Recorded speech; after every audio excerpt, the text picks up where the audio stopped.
I wanted to make some videos about things I didn't get to say, and this one pertains to rejection. So I'm going to say a couple of words directed towards someone, and then we'll get into it. This insecure feeling was definitely not attractive, and I realized why you were hesitant.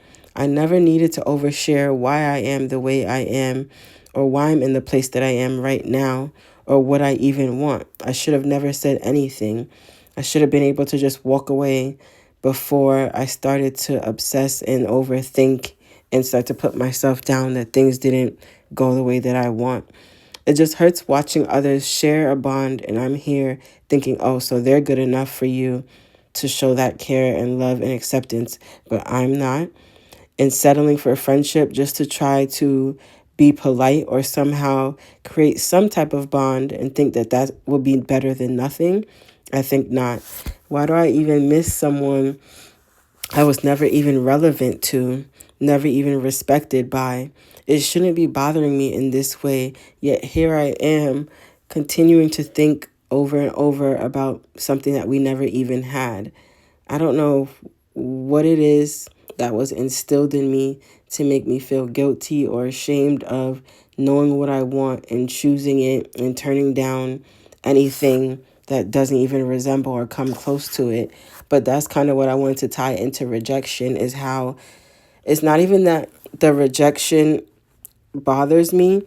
It's more so that I guess I'm jealous of how other people are able to confidently, think of what they want and own it. And if that means like even turning me down, that they just don't even care, but they're just able to do that and then go on, like nothing ever happened. And I could understand it, because in a way, if you're just getting to know someone or build that relationship, whether it's romantic or not, they don't technically owe you anything. You're still more closer to being strangers than you are like friends or lovers or whatever, a spouse or wherever you want it to go. You just right now have an idea of what could be a fantasy of them, but it's not even who they are or where they are in their life at the moment. So I realized that I just struggle with feeling guilty and having shame when I think I want something, but in most cases I realize I'm just settling because I don't think I'll actually find what I want, or that person wouldn't change for me, even though I shouldn't want people to change. But it's just like, if I feel like I'm doing the work and people have other experiences where connections grow and evolve and change into better outcomes, like why can't I get to have that experience? But then I realize often it feels like I'm forcing things, and I just don't even have the energy to do that anymore. It's just too exhausting for me.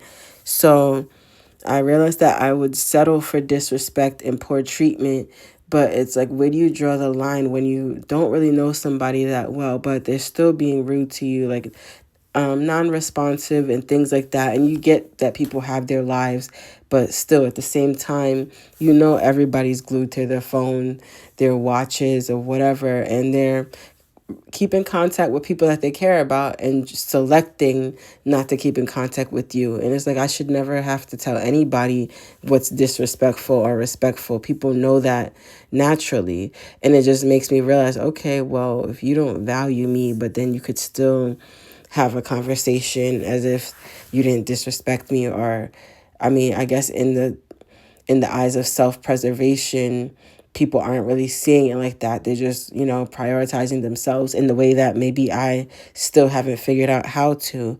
But it's frustrating when you're trying to find that balance of not caring so much, prioritizing yourself, but realizing, okay, I want more from this. Am I overreacting for deciding to not talk to them or ignore them or just completely give the cold shoulder? It's like, why do I have to be fake nice to someone if you didn't want to deal with me? We're not friends.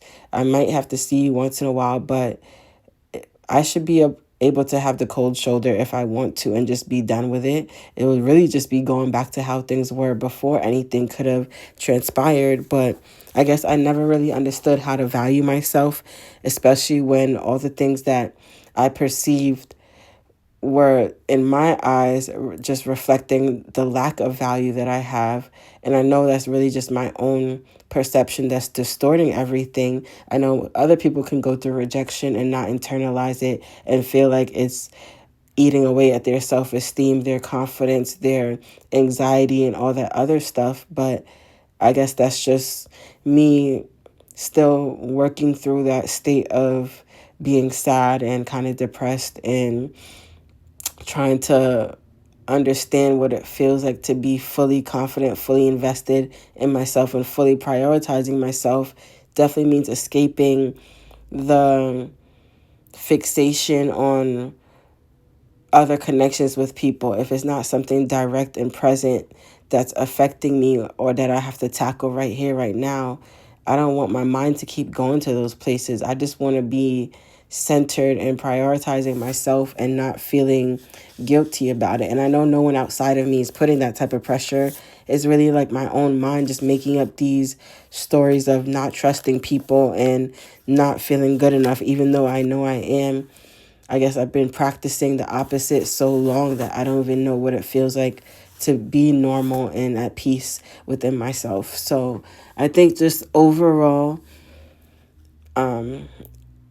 to experience rejection and feel like you're not worthy or not valued or good enough, you kind of have to just learn to cultivate your own value separate from what anybody outside of you does, separate from any experiences that you've had, and just decide to have your own innate value just because you exist, just because you're you. You're one of a kind. There's no one like you. There never will be. You can't be duplicated. And you kind of have to start it from scratch. Like just practicing valuing and honoring yourself shamelessly. And if it's not something that you're used to, it's more of a decision that you have to make versus gathering enough experiences to one day decide, okay, now I'm valuable because I have everything that I want. You're valuable even when you don't have everything that you want. When you decide to make your value unconditional and not based off what anybody outside of you thinks, that's when you really have that secure foundation. So I think if you've ever been rejected by anything, you have to realize on some level you've been rejecting yourself, and these experiences are kind of reflecting that back to you. So you kind of have to know yourself and realize, okay, well, I've always kind of felt insecure or lacked confidence in this area, and this seems to be a pattern or a trend of experiences in my life. So how can I value myself, learn from those experiences, decide what I want to respond to or what I'm willing to tolerate going forward. And then now you have the tools in place, or now you know how to encourage yourself. If something like that happens again, one, you're not going to be emotionally reactive, or even if you are, give yourself the grace, feel what you need to feel. But you kind of have to neutralize it and see it from a learning point of view, because once you start to react and respond differently, that's when true growth is actually taking place. You create a game plan on how to deal with things, or maybe you won't accept certain behaviors from people and you just cut it off before it even progresses to spare yourself further pain. Or if it's some type of skill you need to learn to acquire a job or position or some goal, break it down into actionable steps and take your time and go through things, and don't give yourself more than that. Don't try to bite off more than you can chew. Like success can be gradual, but you can't beat yourself up and then assume that nothing's going your way. You kind of have to be able to be optimistic and see things in a different way, even when everything seems like all hell is breaking loose. You have to find a way to center yourself in the midst of any storm that you're going through. I think that's all I have to say for this, because I wasn't trying to make this a long video, but I'll try to do a couple more things left unsaid directed at other people, whether it's family or workplace or just anybody that I feel like left me feeling unsettled, and how I'm kind of just working through that. Or even just in this, I can maybe help somebody else feel like they're heard or understood. All right, I'll see you guys later. Thanks for watching.